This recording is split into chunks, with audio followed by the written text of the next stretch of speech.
What's up with the foot washing? Really? Can't we skip that part?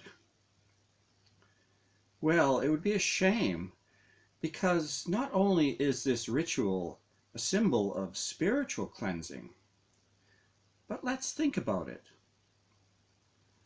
Washing one's own feet isn't the easiest thing to do, especially as one gets older. So it is a symbolic act of grace and mercy, a reciprocation of love. The person giving it does so out of love, and the person receiving it should appreciate the gift in a loving way. So we have excellent reasons to maintain the tradition. However, according to Father Lindsay, it has become increasingly difficult to find volunteers who will happily submit to having their feet bathed by the vicar. Why is this?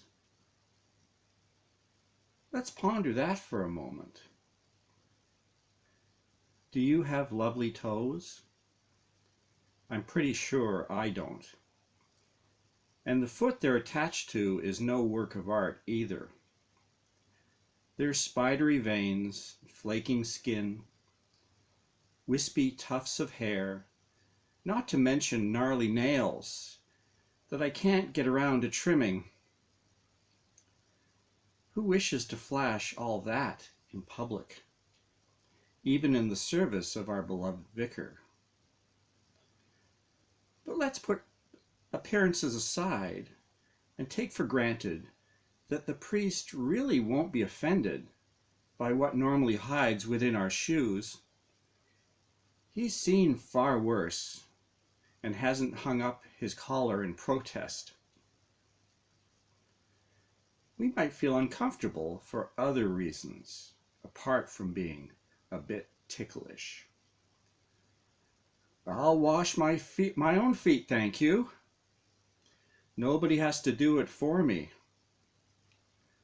Or perhaps, why should such a respected, godly chap feel the need to clean my toes?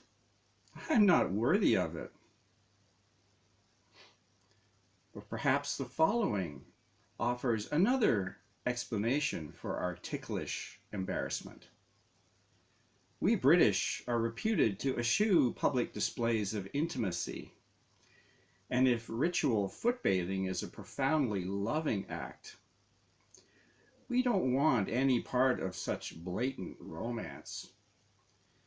Keep it behind closed doors, please. Get a room, folks. No sex, please. We're British. Why do we bristle at the sight of it? Or take offense? Our reserve rubbed raw and delicate sensibilities assaulted? Could it be jealousy? The envy we might feel at encountering two lovers kissing passionately on a park bench. And with envy, there so often comes anger. Why do they love each other so much? And why can't I feel such joy too? It's not fair.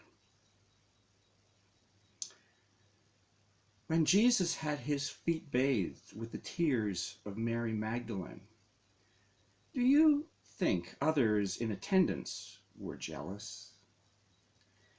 And when she poured precious nard on his toes, was it not Judas who complained? Now some say he objected to the waste of such a costly perfume, that it was money out of his pocket.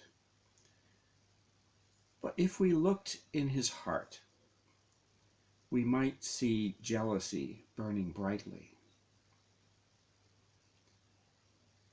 Our awkward attitudes to Maundy Thursday's foot washing no doubt stem from many different reasons. And in the spirit of Lent, it's probably worthwhile to think more deeply about them. Is pride or jealousy or some other mortal sin involved? And what does God say about that? On the other hand, he quite understands the very real problem of ticklishness.